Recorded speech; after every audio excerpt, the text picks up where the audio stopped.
Този мъж е добре облечен. Подготвил се, като прилежно е открил лика си пред господаря си. Този някак благ козел изглежда немощен и окован с къси вериги с кръстове. Но забележете, здравите вериги, които приличат на окови, са тези, плъзгащи се бавно по стълбите напред към мъжа, който не ги забелязва. Дясната ръка се свързва с ред и светлина, но при мъжа тя е очернена, символ, че се е преклонил пред козела.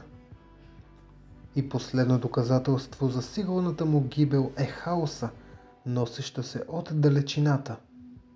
Тревата, планините и небето са изчезнали, а на тяхно място само са останали бездушни мъглявини.